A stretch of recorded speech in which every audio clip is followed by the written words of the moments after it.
जिस तरह से अलग अलग स्रोतों से उत्पन्न जल की धाराएं अपना सारा रास्ता तय कर कर समुद्र में जाकर मिल जाती हैं, उसी प्रकार मनुष्य का हर एक कदम चाहे जहाँ से उठे चाहे जिधर से उठे, लेकिन वो जाकर कहाँ ख़त्म होता है, अपनी मंजिल पर।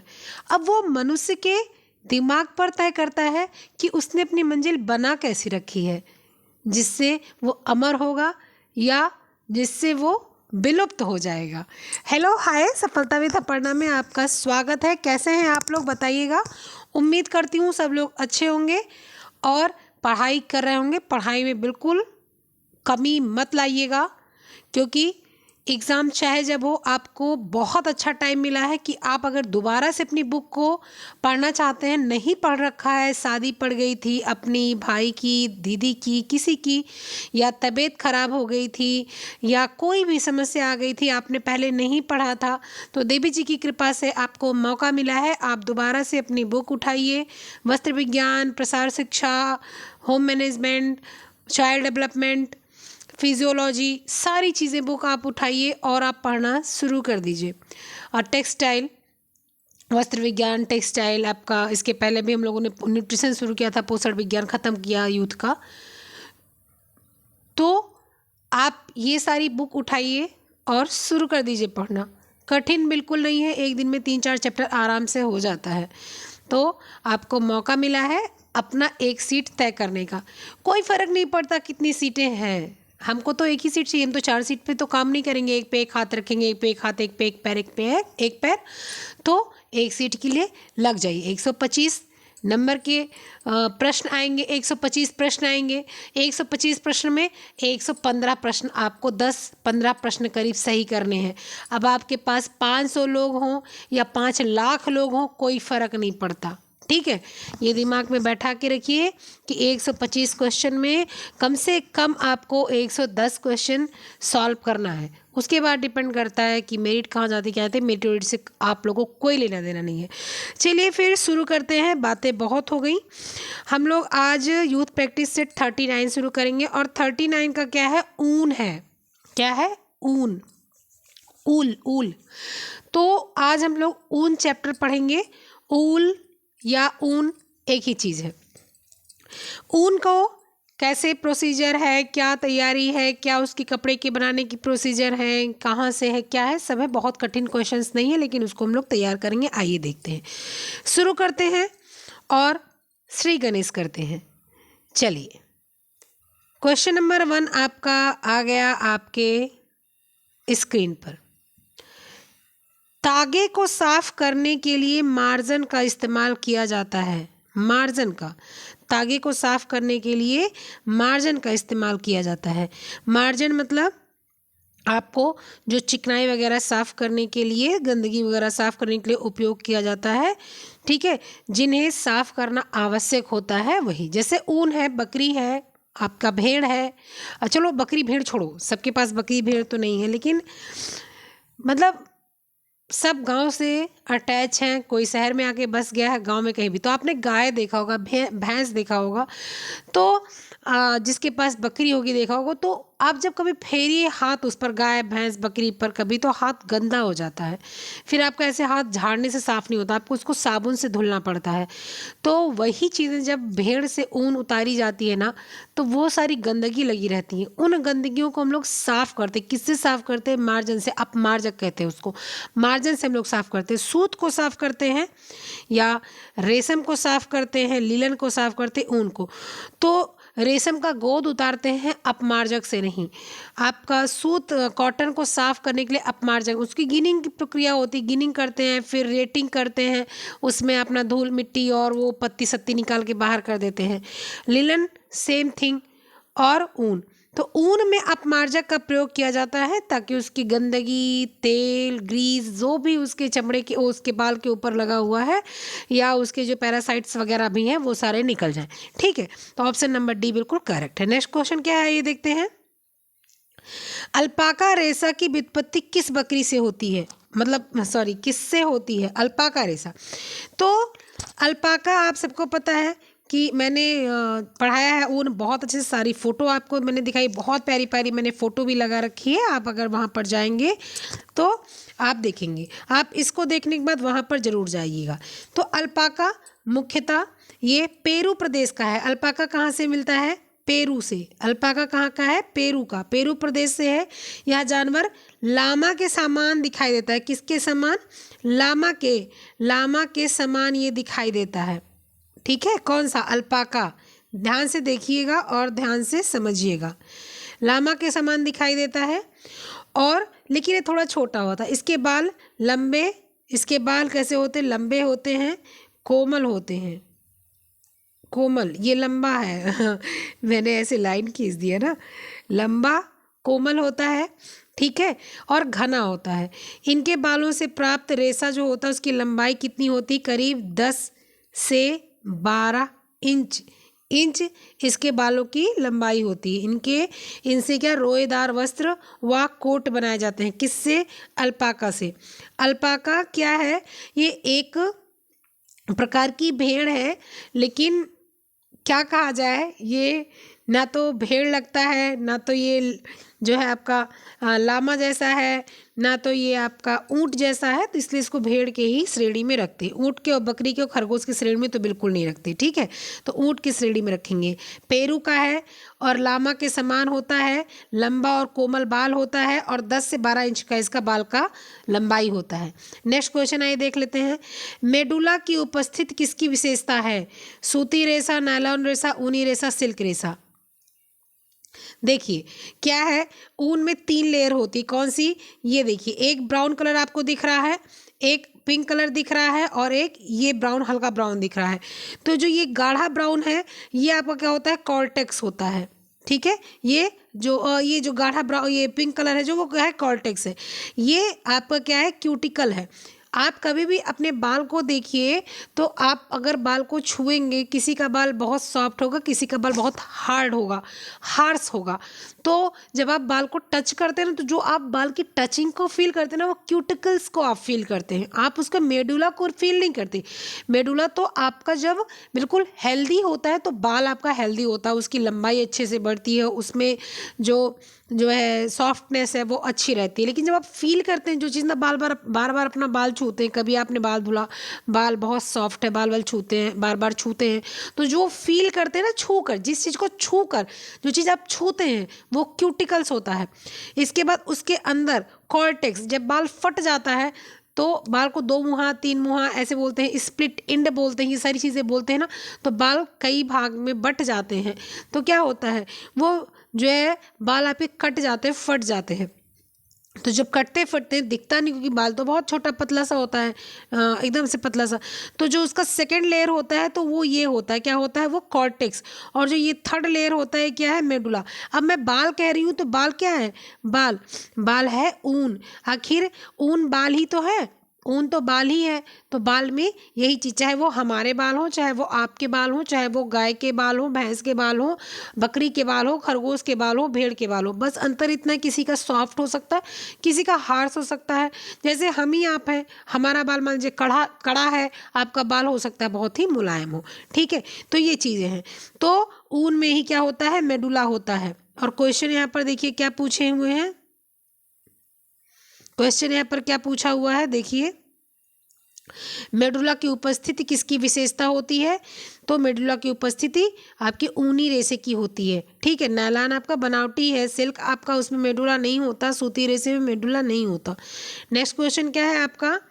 आर्द्र ताप दबाव में ऊनी तंतु सिकुड़ जाते हैं और आपस में जुड़ जाते हैं, इसे कहा जाता है। जब भी जो है क्या गिनिंग बोलते हैं, फेल्टिंग बोलते हैं, वर्स्टेड बोलते हैं, गलाना बोलते हैं। तो गिनिंग साफ करना होता है, सबको पता है, ठीक है। फेल्टिंग का मतलब होता है कि जब रेशों को अच्छे से, जब ऐसे रेशे आते हैं ना, जिस रेशों को हम लोग क्या करते हैं, जिस रेशे को हम लोग मतलब उसका ढंग का जो है वो नहीं बना पाते, कपड़ा नहीं बना पाते, और रेशे बहुत छोटे छोटे होते हैं, तब हम लोग उसका कपड़ा ढंग का नहीं बना पाते हैं। तो जब उसका हम ढंग का कपड़ा नहीं बना पाते हैं तो उसको हम लोग क्या, ताप और दाब के माध्यम से उसको क्या करते हैं? दबा देते हैं। ताप और दाब के माध्यम से क्या करते हैं? उसको हम लोग दबा देते हैं और दबा के उसको फेल्टिंग बताते हैं। वस्टेड ऊन क्या होता है, यह जो है अच्छा माना जाता है, यह लंबा व सीधा रेशा होता है। इसके रेशे की धुनाई, कग्घी ये सब किया जाता है और रेशे समांतर स्थिति में होते हैं। ये चिकने तथा अच्छी ऐंठन वाले होते हैं। वस्टेड ऊन ऐसा होता है, बहुत अच्छा सा होता है, ठीक है। गलाना मतलब गलाते हैं, जो रिपलिंग बोला जाता है जिसको। तो फेल्टिंग एक ऐसा विधि है जो क्या कहते हैं, ताप और दाब के माध्यम से फेल्टिंग को क्या करते हैं, जो है फेल्टिंग के माध्यम से कपड़े, कंबल वगैरह तैयार करते हैं, ठीक है। चलिए नेक्स्ट क्वेश्चन। नेक्स्ट क्वेश्चन क्या है आपका, प्राकृतिक तंतुओं में सबसे निर्मल रेशा है। प्राकृतिक तंतु, कपास, ऊन, रेशम, लिनन। तो प्राकृतिक तंतुओं में सबसे निर्मल रेशा आपका क्या है, ऊन है। ऊन सबसे निर्बल रेशा है। निर्मल मतलब तो सफ़ेद हो जाएगा। कपास को जब आप ऐंठन दे दो तो अच्छा जो है वो मजबूत हो जाता है। रेशम तो मजबूत रेशे में माना ही जाता है। लिनन वो भी रेशम उसके कॉटन की तरह मजबूत होता है। लेकिन ऊन है ना, अगर ऊन को आपको टेस्ट करना, कुछ नहीं करना, आपके बाल जो गिरे हुए आपने कंघी किया है और बाल जो गिरा हुआ उसी बाल को लीजिए और ऐसे उंगली में फंसा के तोड़िए, तो आपको खुद ही पता चलेगा। आप वही धागे को लेकर तोड़िए, आप वही जो है रेशम को, आपके पास बहुत कपड़े होंगे रेशम के, उसमें से एक कहीं साड़ी वगैरह कहीं इतना उतना सूत निकला, उसको तोड़ने की कोशिश कीजिए, सब आपको पता चल जाएगा। तो जो ऊन होता है ना, ये ऊन सबसे निर्बल रेशा होता है, सबसे कमज़ोर रेशा होता है। इसीलिए ऊन को धुलना है तो आप इजी से धुलेंगे। ऊन को धुलना है आप नहाने वाले साबुन से धुलेंगे। आप उसको बिल्कुल जो है घड़ी, रिन शक्ति, रिन सुप्रीम, सर्फ एक्सल, इससे नहीं धुलेंगे, ठीक है। चलिए नेक्स्ट क्वेश्चन, किस प्राकृतिक रेशे में सबसे अधिक लचीलापन पाया जाता है। कपास, लिनन, ऊन, सिल्क।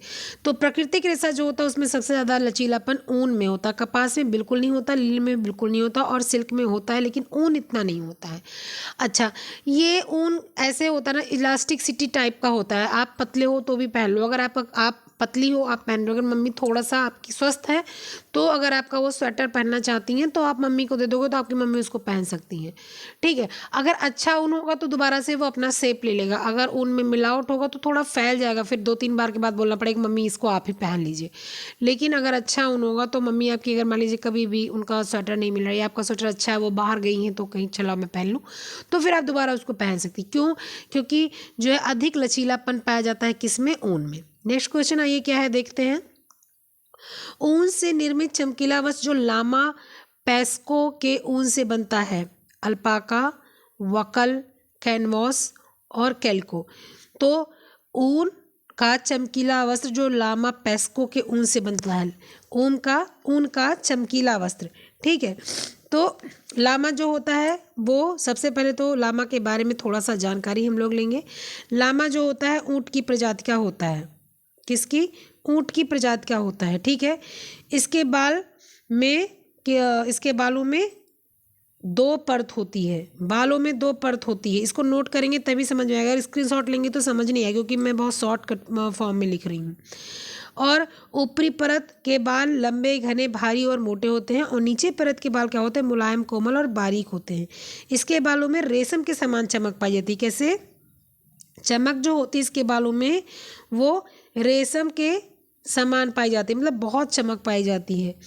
लामा दक्षिणी अमेरिका में पाया जाता है। कहाँ पर? लामा जो होता है वो कहाँ? दक्षिण अमेरिका में पाया जाता है, ठीक है।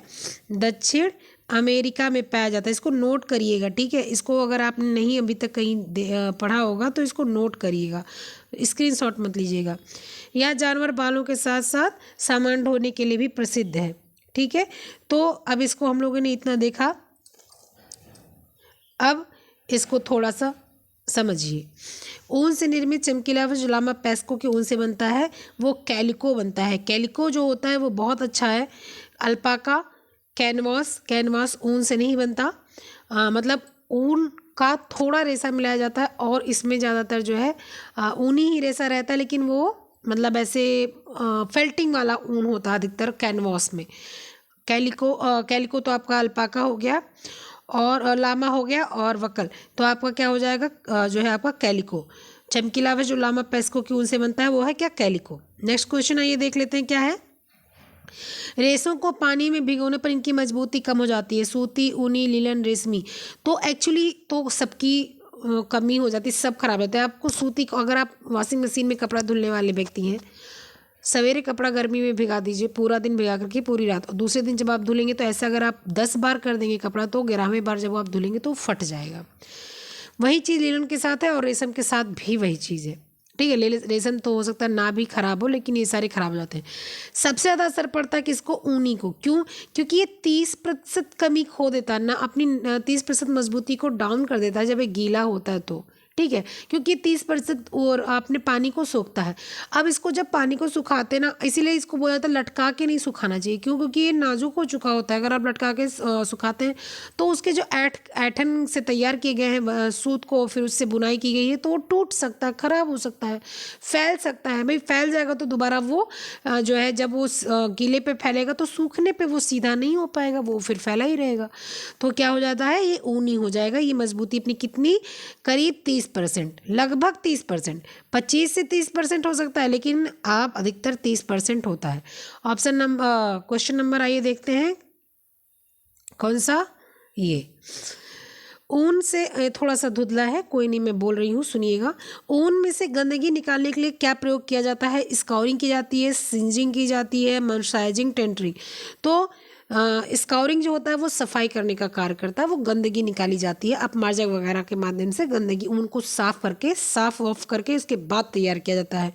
सिंजिंग यानी कि झुलसाया किया जाता है, उसके सतह को झुलसाया जाता है, जो रोए वोए हल्के से, जब कपड़े चिकने बनाने होते हैं तो एक गरम जो है बेलन नुमा जो है उसके ऊपर फेर दिया जाता है, उससे जो उसके रेसे होते हैं वो जल जाते हैं। तो उससे क्या होता है ना, वो जो गोल गोल नहीं होता, आपके सर्दियों में सब लोग के स्वेटर में हो गया होगा, अगर जो है पहनते होंगे तो, खासकर हाथ से बुने स्वेटर में तो हो ही जाता है, तो वो चीज़ें उसमें फिर नहीं होती हैं। मर्सराइजिंग तो आपको पता है कि ये एक आपकी फिनिशिंग क्रिया है। टेंटरिंग ये भी फिनिशिंग क्रिया है, सब कोनों कानों को खींच खांच के बराबर कर देने वाला चीज़ वो है। तो स्काउरिंग हो जाएगा क्या? गंदगी को साफ करने के लिए। नेक्स्ट क्वेश्चन क्या है कि ऊन जिस प्रोटीन का बना होता है उसे क्या कहते हैं? फाइब्रोजन या फेब्राइन? फेब्रिन जिसको बोलते हैं, एल्ब्यूमिन, कैरेटिन, ग्लोबुलिन। तो इसमें से कोई भी प्रोटीन नहीं है जिससे बाल बने। आपका जो ऊन है वो कैरेटिन प्रोटीन से बनता है। कैरेटिन प्रोटीन से ही बाल, ऊन, नाखून, ये सारी चीज़ें बनती हैं। किससे? कैरेटिन प्रोटीन से। इसीलिए आपको कैरेटिन प्रोटीन के लिए गाजर खाइए, पपीता खाइए, इसके बाद में आप जितनी भी पीली चीज़ें, आम खाइए, आम का सीज़न आने वाला है, 1-1.5 महीने में मार्केट में आ जाएगा, तो ये सारी चीज़ें आपके लिए अच्छा स्रोत बनती है। नेक्स्ट क्वेश्चन क्या है? फ्लीस, यहाँ फ्लीस लिखिएगा। फ्लीस की अस्थायी रूप से सिकन वाली सतह होती है। कपड़े के से मुद्रित कास्टिक सोडे से कपड़ा सिकुड़ जाता है। तो फ्लीस आपको पता होगा कि जब जीवित भेड़ पर से ऊन उतारी जाती है तो उसको फ्लीस बोलते हैं। तो फ्लीस की अस्थायी रूप से सिकन वाली सतह होती है, क्योंकि ऊन जो इसके जब कभी भी आप देखिए ऊन को खींचा जाता है, मतलब भेड़ पर से ऊन उतारा जाता है, तो फ्लीस की जो अस्थायी रूप से वो होती सतह होती है, थोड़ी सी उसमें सिकन, इसीलिए उसको खींच के उसके भेड़ को जब बाल उतारा जाता है ना तो उसको टाइटली पकड़ के और उसको फिर उतारा जाता है, नहीं तो वो कट जाएगा, ठीक है। और कपड़े से मुद्रित कास्टिक सोडे से कपड़ा सिकुड़ जाता है। तो कपड़े से मुद्रित मतलब कि अगर कपड़े में लिखा हुआ है कि कास्टिक सोडे से कपड़ा सिकुड़ जाता है, अधिकतर ये लिखा रहता है। आपने कभी देखा होगा, आप कभी कपड़ा बढ़िया वाला खरीद के लाओ तो उसमें टैग लगा होता है, और टैग में जो इसी चैप्टर में आएगा वो सारे टैग्स तो मैं पढ़ाऊँगी। तो टैग्स में ये होता है कि आप इसको ब्लीच कर सकते हैं, आप इसको आयरन कर सकते हैं, आप इसको आयरन नहीं कर सकते, आप इसको ब्लीच नहीं कर सकते। तो इसमें कपड़े से में मुद्रित रहता है कि कास्टिक सोडे से कपड़ा धुलेंगे तो कपड़ा सिकुड़ जाएगा। तो ये दोनों सही है, दोनों रहता है कि आप किससे, कभी कभी लिखा था इजी वॉश। इजी वॉश का मतलब ये नहीं इजी से, इजी वॉश का मतलब है कि हल्की धुलाई करेंगे। हल्की धुलाई का मतलब मशीन में नहीं डालेंगे, सर्फ से नहीं धुलेंगे, कपड़े वाले साबुन से नहीं धुलेंगे, बहुत हल्की धुलाई, सॉफ्ट धुलाई करेंगे। चलिए नेक्स्ट क्वेश्चन क्या है? निम्नलिखित में से किसी जीवित भेड़ से उतारा काटा गया ऊन उसको क्या बोलते हैं? फ्लैनल, फ्लीस, फेल्ट, मायरे। तो जब भी हम लोग किसी जीवित भेड़ से ऊन उतारते हैं तो उसको फ्लीस बोलते हैं, और जब भी मरे हुए भेड़ से ऊन उतारते हैं तो हम लोग क्या बोलते हैं, उसको पुल्ड ऊन बोलते हैं, खींचा हुआ ऊन बोलते हैं, खींची ऊन बोलते हैं। निम्नलिखित तंतुओं में से किसका लचक सबसे अच्छा होता है? ऊन का, पॉलिस्टर का, रेयॉन का, कॉटन का। पॉलिस्टर में बिल्कुल से लचक नहीं होता है, रेयॉन में बहुत ही नाम मात्र का होता है, और कॉटन है कि सूत में भी बिल्कुल नाम मात्र का होता है, नाम क्या होता ही नहीं समझ लो एक हिसाब से। लेकिन पॉलिस्टर में तो सबसे बेकार, मतलब बिल्कुल, अगर आप इतने से भी, अगर आपने मान लीजिए 32 नंबर का कपड़ा खरीदा है और आपकी बहन 33 नंबर की है ना, तो वो उसको बेचारी को टाइट हो जाएगा, आपका कितना भी खूबसूरत कपड़ा। पॉलिस्टर इतना भी जो है, मतलब इतना भी नहीं फैलता। कॉटन तो चलो ठीक है, आपने 32 नंबर का ऊन ले रखा, वो कपड़ा ले रखा है, तो आपकी बहन 32.5 है तो उसको हो ही जाएगा। लेकिन पॉलिस्टर अगर वो 32 का ले रखा है तो 32.3 भी होगी ना, तो उसको नहीं होने वाला। ऊन का सबसे अच्छा कि अगर आपने 32 कपड़ा ले रखा है और आपकी बहन 42 है तो आप उसको बिल्कुल दे सकते हैं, बस थोड़ा सा उठ जाएगा, चढ़ जाएगा बस। चलिए नेक्स्ट क्वेश्चन क्या है, आइए देखते हैं। नेक्स्ट क्वेश्चन है, ऊनी फेल्ट बनाने का सही क्रम क्या है? ऊनी तंतुओं को परतों में लगाना, ऊनी तंतुओं की सफाई, मिश्रण, धुनाई, वेब से पीटना, दबाना, निचोड़ना, ताप और नमी देना, फेल्ट की परिसज्जा प्रदान करना, धोना, खंगालना और सुखाना। इन सबको सही क्रम में लगाना है, तो इन सबको सही क्रम में लगाने के लिए आइए लगा देते हैं। तो सबसे पहले क्या करेंगे, ऊनी तंतुओं की सफाई, मिश्रण और धुनाई करेंगे सबसे पहले। उसके बाद में आप क्या करेंगे, उसके बाद में ऊनी तंतुओं को परतों में लगाएंगे। अब आपने धुलाई उलाई, सफाई वफाई कर दी, मिश्रण वगैरह सब हो गया, अब आप उसको क्या करेंगे, परत में लगा देंगे। परत में लगाने के बाद आप क्या करेंगे, जो है ताप और नमी देंगे, मतलब उसको गीला करेंगे, स्प्रे वाटर करेंगे और उसको ताप देंगे, मतलब गर्मी देंगे। ठीक है, अब उसको क्या करेंगे, आप गर्मी देंगे। गर्मी देने के बाद में आप क्या करेंगे, वेब से पीटना और दबाना, निचोड़ना। अब उसको वेब से पीटेंगे और इसके बाद उसको खूब प्रेशर देंगे, ताप और दाब, खूब प्रेशर देंगे, हद से ज़्यादा प्रेशर देंगे। आप लोग शॉर्ट्स अगर देखते होंगे तो बहुत चलता है ये, बच्चे देखते हैं क्या, वो हाइड्रोजन क्या ऐसे कुछ बोलते हैं, तो उसके उसमें टूथपेस्ट रख के दबा देते हैं, उसमें फल रख के दबा देते हैं, उसमें लिपस्टिक वगैरह रख के दबा देते हैं। मुझे बड़ा हर्ट होता है अगर कोई अगर ऐसे फालतू के सामान ख़राब करता है, लिपस्टिक ख़राब कर दो, और ये क्या क्या बोलते हैं उसको, जो है आप, बहुत सी चीज़ें हैं, टूथपेस्ट ख़राब कर दो, साबुन ख़राब कर दो, तो मुझे बड़ा गुस्सा लगता है। खासकर कोई भी मेकअप का सामान ख़राब होता है ना, तो मुझे बड़ा बुरा लगता है। भाई बहुत सी ऐसी औरतें हैं कि जो बेचारी नहीं पाती, वो शौक भी है उनका, वो 10 रुपए की लिपस्टिक के लिए परेशान होती हैं। और यहाँ शॉर्ट्स वगैरह देखिए, स्लाइम के अंदर 100 लिपस्टिक मिला देते हैं। अरे 100 लोगों को बांट दो, 100 लोग तुमको दुआ देंगे। जब वो सजेंगे, उनका हस्बैंड उनको देखेगा और वो खुश होगा। बच्चे देखेंगे, हाँ आज मेरी मम्मी सुंदर लग रही हैं। माँ बाप देखेंगे, हाँ मेरी बिटिया प्यारी है, वो जो है बहुत प्यारी लग रही है। और क्या करते हैं ना, वो सारे स्लाइम में सारी लिपस्टिक डाल देते हैं। वो जो हाइलुरोनिक प्रेस शायद बोलते हैं, उसमें सारी लिपस्टिक डाल के बेकार कर देते हैं। तो उसी के माध्यम से क्या किया जाता है, ये दाब दिया जाता है। किससे? वही जो मैंने बोला ना, हाइलुरोनिक प्रेस, ऐसे ही करके कुछ उसका नाम है, बहुत मोटा सा लोहा होता है। ठीक है, उसके बाद ये आ जाएगा। किसको किसको ख़राब लगता है ये बताना, जो मेकअप के सामान को डिस्ट्रॉय करता है, प्लीज़ इसको नीचे कमेंट में ज़रूर बताना। ठीक है, इसके बाद इसके बाद में क्या आ जाता है, उसके बाद में आ जाता है धोना, खंगालना और सुखाना। उसके बाद में क्या आएगा, उसके बाद में आएगा धोना, खंगालना और सुखाना। जब आपने ताप नमी दे दिया, इसके बाद आपने दबा दिया, निचोड़ दिया, अब आप उसको दोबारा से धुल के साफ़ करेंगे और इसको सुखाएंगे। अगर नहीं सुखाएंगे तो वो सड़ जाएगा। और लास्ट में क्या करेंगे, फेल्ट को परिसज्जा प्रदान करेंगे। परिसज्जा का मतलब क्या है, फिर बाद में आप उसको खींचेंगे, ताने के बराबर से काट देंगे, ये सारी क्रिया करेंगे। तो ऑप्शन नंबर क्या है अपना मिला लीजिए, 2 है, 1 है, 4 है, तो मुझे तो यही दिख रहा है, option number B. Next question क्या है ये देख लेते हैं। ऊन अपनी लगभग मजबूती खो देता है जब वो गीला होता है। तो देखिए इसमें 20% है, 50 है, 30 है, 40 है। देखिए इसमें बहुत से कन्फ्यूज़न आने वाले हैं। अगर जितने देखने वाले ही कम हैं, ईश्वर उनका भला करे, लेकिन जितने लोग देखते हैं उनका तो ईश्वर भला करेंगे ही करेंगे। किसी किसी को समस्या है कि 30 है कि 40 है। ठीक है, तो ये कन्फ्यूज़न क्रिएट करने वाले प्रश्न हैं मेरी बहन। तो आप इसको जो है 30 भी लगाओ या 40 भी लगाओ, आप कुछ नहीं कर सकते इसके पीछे। ठीक है, आप इसके पीछे कुछ कुछ नहीं कर सकते, राम का नाम लेकर लगा देना है, अपने भगवान को, अपने ऊपर वाले को, खुदा को, ईश्वर को, गॉड को, जिसको याद करना है वो याद करके लगा देना है। हाँ, लेकिन अगर यहाँ पर 35 और 40 दिया है तो 35, मतलब मान के चलेंगे 35-40 में भी आपको अपना दिमाग लगाना है। अगर 30 से ऊपर चला जाता है तब आपको दिमाग लगाना नहीं है। अगर मान लीजिए दिया हुआ है, चलो 20 है, 50 है और यहाँ पर 25 दिया हुआ है और यहाँ पर आपका 40 दिया हुआ, तो यहाँ पर 40 लग जाएगा। यहाँ पर 40 की जगह मान लीजिए 25 दिया हुआ है और यहाँ पर 30 दिया हुआ, तो यहाँ 30 लगेगा। ठीक है, तो इसलिए मैं यहाँ के लिए दोनों ऑप्शन मान ले रही हूँ। आपको जो उचित लगेगा वो आप कमेंट में बता दीजिएगा। चलिए, नेक्स्ट क्वेश्चन क्या है, इंटरलॉक हो जाने से ऊनी रेशों की विशेषता क्या होती है? फेल्टिंग, संरचना, सिकुड़ना, केराटिन। तो जब इंटरलॉक हो जाता है ना, तो इंटरलॉक से क्या हो जाता है, एक मतलब दबाव पड़ता है। इंटरलॉकिंग में क्या होता है, दबाव पड़ता है, दबाने के बाद उसको धागे से उसका एक सुंदर सा डिजाइन जिगजैग बनता है। तो उससे क्या होता है ना, रेसे खींचाते नहीं, किनारे अलग अलग नहीं होते, वो एक साथ चिपक जाते हैं। फेल्टिंग प्रक्रिया ही उसको मानेंगे। संरचना तो संरचना है ना, वो मान लीजिए ऐसे ऐसे ऐसे ऐसे कोई है, ठीक है, ऐसे कोई है, तो वो उसकी संरचना है ना, उसकी तो ये संरचना है ये। और इसके बाद में सिकुड़ना तो वो सिकुड़ना क्या, वो सिकुड़ने के लिए थोड़ी होता है, वो तो फेल्टिंग, केराटिन के लिए नहीं, केराटिन तो फिर वो ही हो जाता है, फेल्टिंग हो जाता है, वो दबाव करके उसको सिल देना होता है।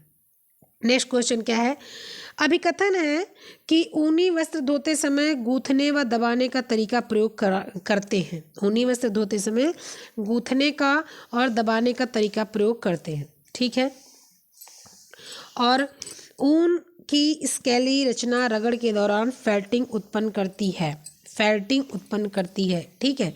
तो क्या है, ऊन की धोते समय गूंथने और दबाने की प्रक्रिया को ही उत्पन्न करना चाहिए। और इसकी स्केली संरचना होती है, इसमें अगर आप बहुत ज़्यादा रगड़ करेंगे, बहुत ब्रश करेंगे तो इसके क्यूटिकल्स जो होते हैं वो बेकार हो जाएंगे, रफ हो जाएंगे, ठीक है। तो ये फेल्टिंग क्या उत्पन्न कर देता है, बैठ जाएगा, ये बेकार हो जाएगा, इसकी जो मुलायम है, जो इसका जो बिल्कुल कोमलता है वो नष्ट हो जाएगी, ठीक है। कभी भी नॉर्मल से हम लोग स्वेटर धुलते कभी ब्रश लगाते नहीं ना, हाथ से ऐसे करके रगड़ के ऐसे उसको गूंथने की प्रक्रिया से आटे को गूंथते हैं, वैसे करके उसको हाथ से रगड़ के ही साफ करते हैं, जैसे मोजे को हम लोग अधिकतर साफ करते हैं। तो क्या हो जाएगा, ए और आर दोनों सही है और व्याख्या भी सही है, दोनों सही है, सही है, ठीक है, सही है, दोनों सही है और व्याख्या भी सही है, ठीक है। तो ये आपका ऑप्शन नंबर जो है वो आपका ऑप्शन नंबर बी है, आप उसको सही करेंगे, ठीक है। आप उसको क्या करेंगे, सही करेंगे। ऑप्शन नंबर आपका B, option number B correct है। चलिए, नेक्स्ट क्वेश्चन आपका क्या है, आइए देख लेते हैं। नेक्स्ट क्वेश्चन, व्यवस्था, यहाँ पर देखिए प्रबंधन का एक क्वेश्चन आ गया है, कोई बात नहीं, लगा लेते हैं हम लोग। व्यवस्था की संगठन प्रक्रिया को सही क्रम में लगाना है, गतिविधि का समूह बनाना, गतिविधियों का अभिज्ञान तथा वर्गीकरण करना, सत्ता को सौंपना, कार्य को सौंपना, तालमेल करना, ये आपका प्रबंधन का आ गया है, ठीक है।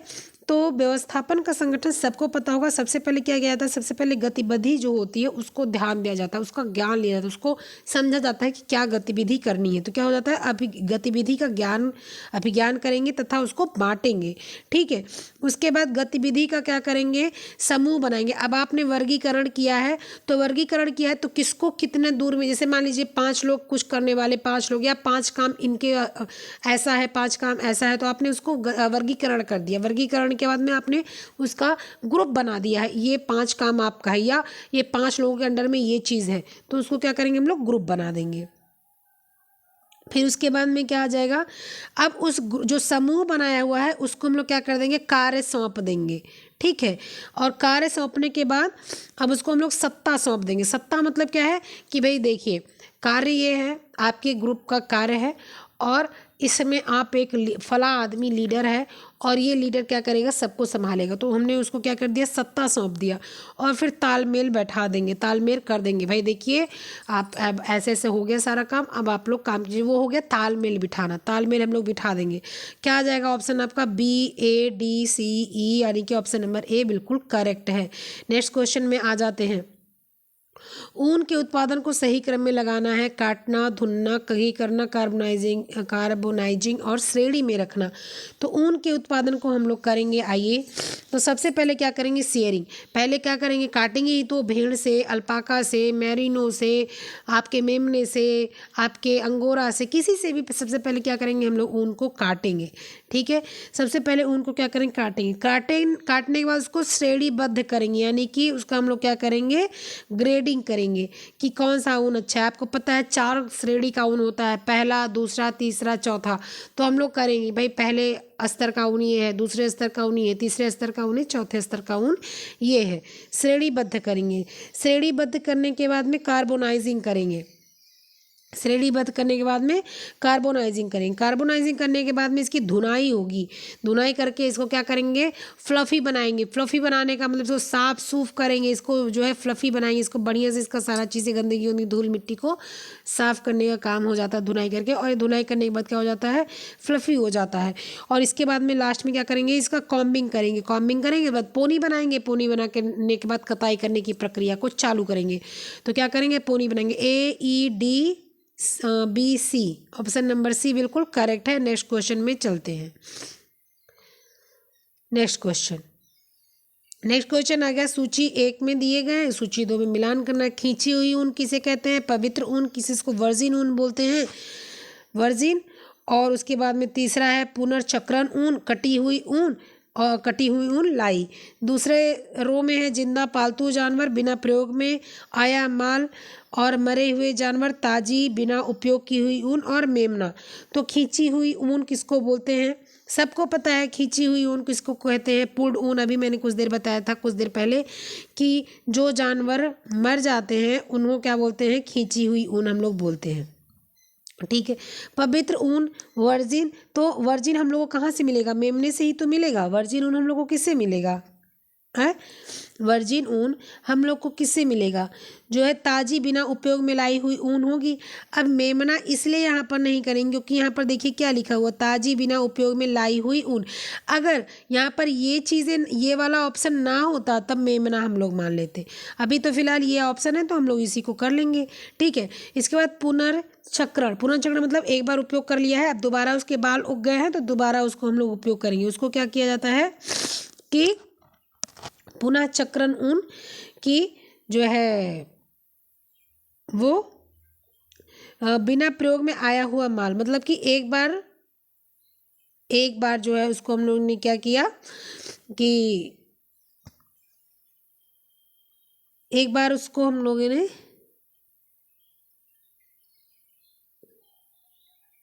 एक मिनट, ये पुनर्चक्रण क्या होगा, पुनर्चक्रण होगा कि जो है जिंदा पालतू जानवर, क्योंकि पालतू जानवर इसलिए क्योंकि जब वो आपने एक बार ऊन काट लिया और आपने पालतू किया है तो दोबारा उगेगा, है ना। और कटी हुई ऊन या लाई, कटी हुई ऊन या लाई। अच्छा नहीं, पुनर्चक्रण में आपका यही जाएगा बिना प्रयोग में आया हुआ माल। वैसे पुनर्चक्रण मतलब होता है एक बार आए, ये पुनर्चक्रण का मुझे ऑप्शन थोड़ा सा यहाँ पर डिफेक्ट लग रहा है। लेकिन जो कटी हुई ऊन है, कटी हुई ऊन और लाई है, ये क्या हुआ है कि जो है जो जिंदा जानवर होता है, जिंदा जानवर जो होता है तो ये पाला हुआ होता है, तो एक बार ऊन काट लेते हैं तो फिर अपना जो है रख दिए जानवर को, फिर अपना वो किए, तो ऐसा होता है। पुनर्चक्रण ऊन का क्या होता है कि भाई एक बार ऊन को उपयोग किया और उसके बाद में दोबारा हम लोग ऊन को क्या करते हैं, जो है दोबारा ऊन को हम लोग उपयोग करते हैं, तो उसको क्या बोलते हैं, उसको हम लोग बोलते हैं पुनर्चक्रण ऊन। ठीक है, पुनर्चक्रण ऊन हम लोग उसी को बोलते हैं। लेकिन यहाँ पर जो है थोड़ा सा दूसरी तरीके से लिखा हुआ है, लेकिन क्या करेंगे, जो है वो वही है। तो फिलहाल इसको हम लोग ऐसे ही लगा ले रहे हैं। ठीक है, और उसको फिर हम लोग बाद में समझ लेंगे। तो इसको क्या आ जाएगा आपका, ये पुनर्चक्रण वाला हम लोगों ने बी लगाया, CDBA ये आपका ऑप्शन है, मिला लीजिएगा। मैंने ऑप्शन नोट नहीं किया क्योंकि यहाँ पर जगह नहीं थी, आपने इसको मिला लेना है और जो ऑप्शन है वो यहीं पर करेक्ट है।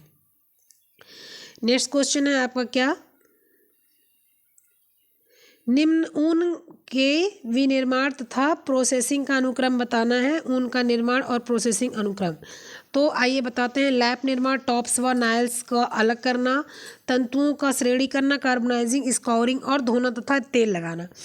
तो सबसे पहले क्या करते हैं, सबसे पहले तंतुओं को हम लोग श्रेणीकरण करते हैं। कौन सा तंतु कैसा है, बड़ा छोटा जो भी मोटा पतला जो भी होता है, श्रेणीकरण करते हैं। उसके बाद में उनको स्काउरिंग किया जाता है, साफ सफाई किया जाता है उसका। उसके बाद में कार्बोनाइजिंग किया जाता है। ठीक है।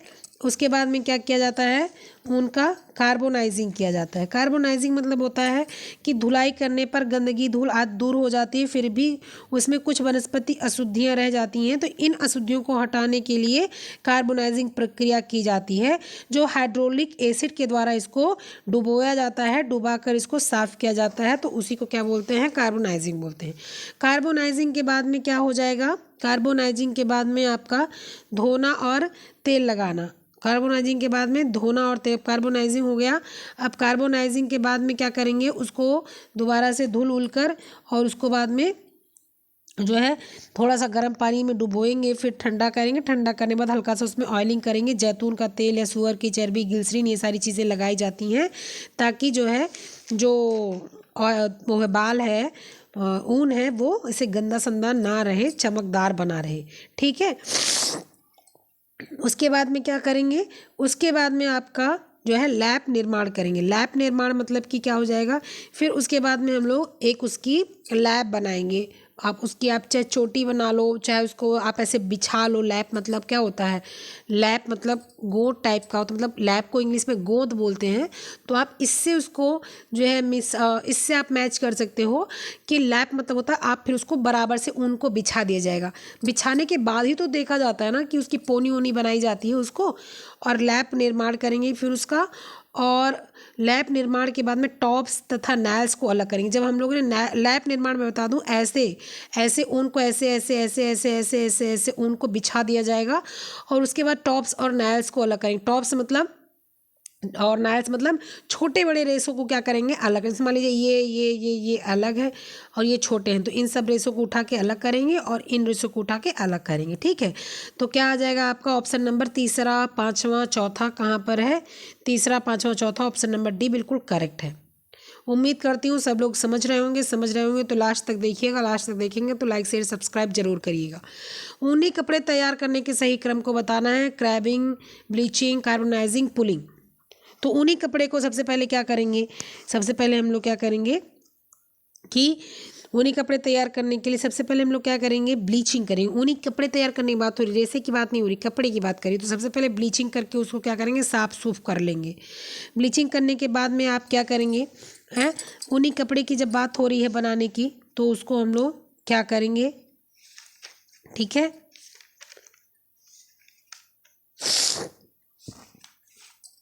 उसको ब्लीचिंग करने के बाद में क्रेबिंग करेंगे। ब्लीचिंग करने के बाद में क्या करेंगे, क्रेबिंग करेंगे। ठीक है। ब्लीचिंग करने के बाद में उसको क्या करेंगे, क्रेबिंग करेंगे। क्रेबिंग करने के बाद में उसको क्या करेंगे, क्रेबिंग करेंगे। क्रेबिंग करने के बाद में फूलिंग करेंगे। फूलिंग मतलब उसको थोड़ा सा फुलाने उलाने की प्रक्रिया को हम लोग करेंगे, फूलिंग करेंगे। ठीक है। इसके बाद में क्या करेंगे, कार्बोनाइजिंग करेंगे। ये सारी जब चीज़ें हो जाएंगी, देखिए आप पूरी प्रक्रिया तो दी नहीं हुई है, ये सारी चीज़ें जब हो जाएंगी तो कार्बोनाइजिंग करेंगे कि हाँ भाई जो बचा कुचा है वो सारी चीज़ें निकाल उकाल के आप करो। फिर उसके बाद तेल लगाएंगे। तेल लगाने के बाद में और सारी प्रक्रिया हम लोग करेंगे। ठीक है। तो ऑप्शन नंबर क्या चला जाएगा, 2, 1, 4, 3। कहाँ है 2, 1, 4, 3, 2, 2 पहले ब्लीचिंग आएगा, ब्लीचिंग के बाद क्रेबिंग आएगा। पहले ब्लीचिंग, ब्लीचिंग मतलब 2, और उसके बाद क्रेविंग, क्रेविंग मतलब 1। तो कहाँ है 2, 1, 4, 3। ऐसा तो इसमें कुछ है नहीं, आप इसको करेक्ट करेंगे। ठीक है नहीं, देखिए कहीं नहीं है।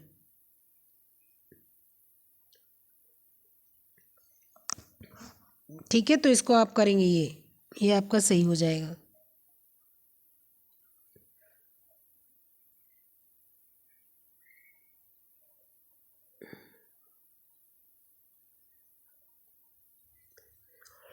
ठीक है, नेक्स्ट क्वेश्चन आइए देख लेते हैं। नेक्स्ट क्वेश्चन क्या है? नेक्स्ट क्वेश्चन है कि ऊन कुचलने से सिलवटें आसानी से ठीक हो जाती हैं, उसमें उत्कृष्ट बढ़ाव की विशेषता होती है। तो ऊन कुचलने से क्या हो जाता है? ऊन कुचलने से इसकी जो मतलब वो होती है सिलवटें हैं वो ठीक हो जाती हैं, ये सही है। ऊन कुचलने से उसकी सिलवटें क्या होती है? ठीक हो जाती हैं, ये बात अपनी जगह बिल्कुल सही है। लेकिन जो है ऊन जो है उसमें उत्कृष्ट बढ़ाव की विशेषता होती है, बढ़ाव की विशेषता नहीं होती है ऊन को कुचलने से। ठीक है, तो आपका क्या सही हो जाएगा? आपका सही हो जाएगा ए तो सही है, ए तो सही है, लेकिन आर जो है उसकी अधिक बढ़िया विशेषता नहीं है। उसमें बढ़ाव होता है, सिलवटें अधिक आसानी जब ठीक हो जाएंगी तब तो उसमें जो सिलवट ठीक हो जाएगी थोड़ा सा वो फैल जाएगा, लेकिन उसमें अच्छी बढ़ाव नहीं हो जाएगी कि वो फैलेगा नहीं, ऊन जो सिकुड़न है वही फैलेगी। तो क्या है? सही है, व्याख्या उतनी सही नहीं है। नेक्स्ट क्वेश्चन क्या है? सूक्ष्मदर्शी से ऊन का तंतु कैसा दिखता है? असंधि, रेखित, सल्क, गुथा हुआ। तो मैंने बताया अभी सल्की प्रवृत्ति का ऊन होता है। कल भी मैंने बताया था कि ऐसे मान लीजिए आपका ऊन है, आपने ऐड वगैरह में देखा होगा, ऐसे है तो वो ऐसे ऐसे ऐसे ऐसे ऐसे ऐसे होता है, ऐसे ऐसे ऐसे ऐसे ऐसे, ये सल्की प्रवृत्ति का होता है ऊन। नेक्स्ट क्वेश्चन, ऊन की मैट की विशेषता होती है कटाई, कोहेसिवनेस, फेल्टिंग, क्रिम्प। तो आप सबको पता है कि फेल्टिंग के माध्यम से ऊन के मैट या कंबल बनाए जाते हैं। ऊन की आणविक संरचना में सबसे कमजोर जोड़ कौन सा होता है? आर्जिनिन जोड़, सोडियम जोड़, अम्लीय जोड़, सल्फर जोड़। तो ये सारे जोड़, सल्फर जोड़ तो उसके होते ही हैं, आर्जिनिन जोड़, सोडियम जोड़ कमजोर नहीं होता करता है। अम्लीय जोड़ जो होता है वो क्या होता है? कमजोर जोड़ होता है। ठीक है, वैसे ऊन को क्षार से सबसे ज़्यादा गलत प्रभाव पड़ता है ऊन में। यह सीधे तंतुओं से बनाया जाता है। टफिट वस्त्र, लैमिनेटेड वस्त्र, ब्रेडेड वस्त्र, फेल्ट वस्त्र। तो टफिट जो वस्त्र होते हैं वो सीधे ऊन से नहीं, सीधे रेसे से नहीं। लेमिनेटेड वस्त्र, वो भी लेमिनेटेड भी सीधे वस्त्र रेसे से नहीं बनते, उसमें भी प्रसिज्जा वगैरह की जाती हैं। ब्रेडेड मतलब दिखाई दे रहा है, गूथा हुआ। फेल्ट ऊन है जो सीधा साधा रहता है, कुछ नहीं करना, सारे रेसे को इकट्ठा किया, इकट्ठा करने के बाद उसको दाब के द्वारा जो है तैयार किया गया, फेल्ट इसमें आ जाएगा। Next question,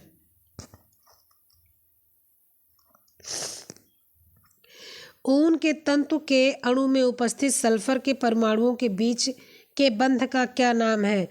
short linkage bond, van der Waals force, cysteine linkage, hydrogen bond. ऊन के तंतु के अणु में उपस्थित सल्फर के परमाणुओं के बीच का बांध जो है, बैंड जो, उसको क्या सा नाम देते हैं? उसको हम लोग बोलते हैं van der Waals force, van der. Short linkage नहीं, शॉर्ट लिंकेज का मतलब तो हो गया कि जो है जो लिंक का जो जोड़ है वो शॉर्ट है, छोटा है। ठीक है, सिस्टीन लिंकेज नहीं, हाइड्रोजन बॉन्ड नहीं है, हाइड्रोजन नहीं, ऑक्सीजन बॉन्ड होता तो मानते, सल्फर बॉन्ड होता है, सल्फर बॉन्ड होता तो भी मान लेते, क्योंकि ऊन सल्फर से ही तो बनता है, हमारे नाखून हमारे बाल तो सल्फर से ही बनते हैं ना। तो क्या हो जाता है? ये बॉन्ड वॉल्व फोर्स है, वॉल्व फोर्स है, क्योंकि वॉल्व मतलब गोल है, गोल गोल इसकी जो संरचनाएं होती कैसे होती भी मैंने आपको दिखाया था, ऐसे ऐसे और ऐसे। तो ये वॉल्व फोर्स की संरचना है, वॉन्डर वॉल्व फोर्स की संरचना है, गोल गोल वॉल्व की संरचना है इसमें। ठीक है, तो ऑप्शन नंबर बी बिल्कुल करेक्ट जाएगा, ऑप्शन नंबर बी करेक्ट जाएगा। नेक्स्ट क्वेश्चन आइए देख लेते हैं।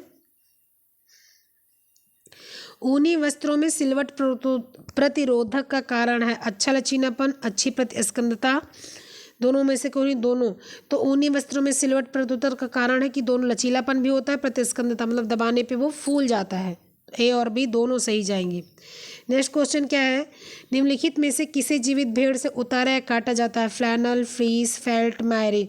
तो आपकी जो फ्लीस है इसको क्या जीवित भेड़ से उतारा जाता है, या बकरी से, या किसी से भी। निम्नलिखित किस प्रक्रिया के अंतर्गत भेड़ के बाल काटे जाते हैं? Felting, retting, scouring, shearing. तो फेल्टिंग प्रक्रिया है, रेटिंग प्रक्रिया है, स्काउरिंग प्रक्रिया है। शेयरिंग जो है वो बाल उतारने, क्या नियम है, बाल उतारते हैं भेड़ के शरीर से। ठीक है, चलिए नेक्स्ट क्वेश्चन आइए देखते हैं क्या है। ऊनी कपड़े की फिनिशिंग का अच्छा पदार्थ है chlorine, calcium chloride, hydrogen peroxide, sodium chloride. तो फिनिशिंग जब की जाती है, बिल्कुल अभी को मैंने बताया कि लास्ट में जब वो हो जाता है ना तो कार्बोनाइजिंग की जाती है, साफ ऑफ करने के बाद भी कार्बोनाइजिंग की जाती है। तो कार्बोनाइजिंग में यही हाइड्रोजन पेरोक्साइड के माध्यम से की जाती है ताकि जो उसमें और गंदगी तेल कुछ बचा है वो इसी से निकल जाए। सबसे पहले माइल्ड होता है, अगर क्षार ज़्यादा रहेगा तो ख़राब हो जाएगा ऊन, वो तैयार भी नहीं हुआ, सिर्फ रेसा साफ करना, फिर ऊन ख़राब हो जा रहा है, जब तैयार हुआ हो तो रेसा तो और ख़राब हो जाएगा। तो किसे हाइड्रोजन पेरोक्साइड से उसको साफ करते हैं। नेक्स्ट क्वेश्चन, यदि ऊन को क्षारयुक्त साबुन से धोया जाए तो वह क्या हो जाता है? कड़ा हो जाता है, चमकीला हो जाता है, मोटा हो जाता है, पतला हो जाता है। तो जब क्षारयुक्त साबुन से धुलते हैं तो कभी आप देखिए अपने स्वेटर को ऐसे सर्फ एक्सेल से धुलिए और इसके बाद में उसी का एक आस्तीन आप किससे धुल दीजिए, ईजी से या नहाने वाले साबुन से। तो जब सूखेगा तो आप देखेंगे कि सर्फ एक्सेल वाला साइड क्या है, कड़ा हो गया है, क्योंकि उसमें क्या है, क्षार है। चलिए नेक्स्ट क्वेश्चन क्या है, ऊनी वस्त्रों को धोने का सबसे उपयुक्त तरीका है हाथ से, साबुन पानी की सहायता से, हाथ से डिटर्जेंट पाउडर की पानी की सहायता से, कपड़े धोने की मशीन पाउडर के पानी से, शुष्क धुलाई से।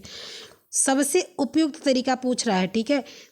अगर सिर्फ तरीका पूछता तो आप हाथ से, साबुन और पानी की सहायता से कर सकते हैं, ये दोनों बिल्कुल गलत है, ये इससे बिल्कुल नहीं धुला जा सकता। उपयुक्त तरीका क्या है, शुष्क धुलाई, ना उसको निचोड़ा जाए, ना दबाया जाए, ना उसको लटकाया जाए, ठीक है। चलिए नेक्स्ट क्वेश्चन, निम्नलिखित में से रेशों की पहचान कीजिए। 49 से 50% कार्बन, 23 से 24% ऑक्सीजन, 16% नाइट्रोजन, 7% हाइड्रोजन और 4% सल्फर। ये आपको रेशे का पता लगाना है कौन सा रेशा है। तो सल्फर आ गया, देखिए एक चीज़ अपने बिल्कुल दिमाग में बैठा लीजिए, अगर सल्फर आ गया है तो बाल की बात कर रहे हैं, ह्यूमन हेयर सल्फर, और आपके एनिमल हेयर्स सल्फर, ठीक है। तो सल्फर आ गया, अगर आपका कहाँ गया ये, तो बिल्कुल बिल्कुल आंख बंद करके आप टिक मार्क कर दीजिए ऊन, ठीक है। अगर आप अपने अपने हेयर में, मैं आपकी हेयर की बात करूँ, जितने लोगों के हेयर खराब हैं, बढ़ नहीं रहे हैं या बड़े हैं, लंबे हैं, चमकीले नहीं हैं, तो उनको क्या करना है, आप जो है लहसुन या प्याज को अच्छे से पीस के और उसको निचोड़ लीजिए, ठीक है। और उसका रेशा 10-15 मिनट के लिए, उसका रस 10-15 मिनट के लिए हेयर में लगाइए, फिर उसको आप अच्छे से धुल लीजिए, ठीक है। और इसके बाद जब वो सूख जाए तो उसके बाद में आप जो है देखेंगे आपका बाल जो है ना थोड़ी सी उसमें शाइनिंग आ जाएगी। तो ये चीज़ अगर रोज़ करेंगे, मतलब रोज़ मतलब दूसरे तीसरे अल्टरनेटिव डेज, तो क्या हो जाएगा, धीरे धीरे वो शाइनिंग आ जाएगा, शाइनिंग हो जाएगा, बढ़ने लगेगा, अगर रुक गया होगा तो बढ़ने लगेगा, झड़ रहा होगा तो झड़ना कम हो जाएगा। क्यों? क्योंकि उसके सल्फर बिल्कुल ख़राब हो चुके हैं, आपने उनको सल्फर दे दिया तो वो फिर से रिकवरी करने लग गए हैं, ठीक है। तो क्या हो जाएगा, ऊन हो जाएगा। कपास में सल्फर नहीं है, रेशम में नहीं है, लिलन में नहीं है, सिर्फ ऊन में है। नेक्स्ट क्वेश्चन, ऊन जलने के बाद कैसा हो जाता है? अब ये भी सबको पता होगा कि ऊन जलने के बाद कैसा हो जाता है, ठीक है। ऊन जब जलता है तो वो ऐसे अजीब सी बदबू करता है ना, जैसे हमारे बाल जलते हैं वैसे ही ऊन जो है जब जलता है तो उसके बाल, ऊन जो है वो भी बदबू करता है, जैसे बाल जलते हैं वैसे ही, ठीक है। और ये कैसा हो जाता है जब ऊन आपका जलता है तब,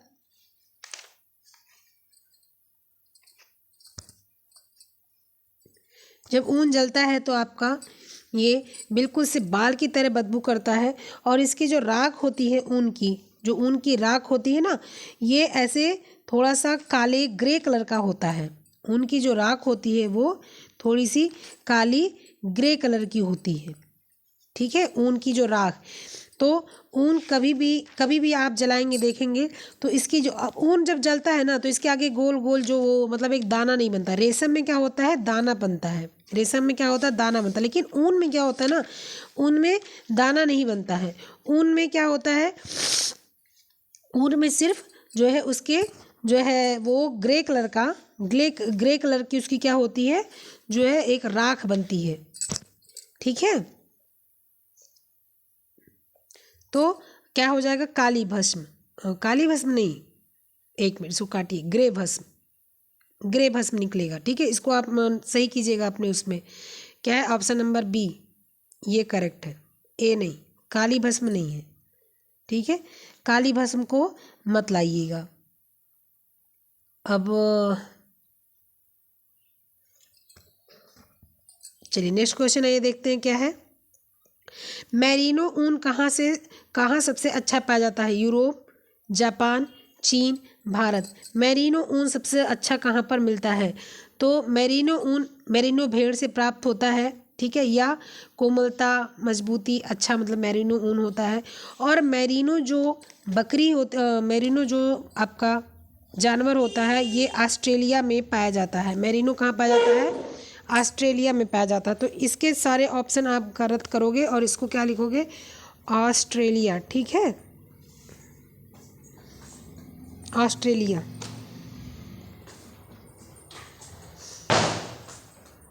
और आज का last question but not least, कौन सा जानवर ऊन प्राप्ति का अच्छा स्रोत है? ठीक है, अच्छा स्रोत नहीं है। अच्छा स्रोत नहीं है मतलब क्या? भेड़ है, ऊँट है, हिरन है, बकरी है। तो जो है भेड़ से तो ऊन अच्छे मात्रा में प्राप्त होता है। ऊँट आपका अल्पाका, लामा, ये सारे जो है ऊँट की ही प्रजाति के करीब लमसम आते हैं। हिरन, बकरी से भी ऊन प्राप्त होता है, लेकिन हिरन से ऊन नहीं प्राप्त होता। लेकिन वृंदा सिंह मैडम के बुक में लिखा हुआ है हिरन से प्राप्त होता है, लेकिन अधिकतर हिरन से ऊन प्राप्त नहीं होता है। तो यहाँ पर लिखेंगे हिरन से ऊन प्राप्त नहीं होता है। तो आज का ये लास्ट क्वेश्चन था। और ये चैप्टर आपका कौन सा ऊन ख़त्म हुआ? कोई क्वेश्चन होगा तो कमेंट बॉक्स में डालिएगा, मैं जब देखूँगी तो उसका आंसर कर दूँगी। चलिए ठीक है, फिर मिलते हैं नेक्स्ट वीडियो में। तब तक के लिए अपना ख्याल रखिएगा, पढ़ते रहिएगा। Okay bye.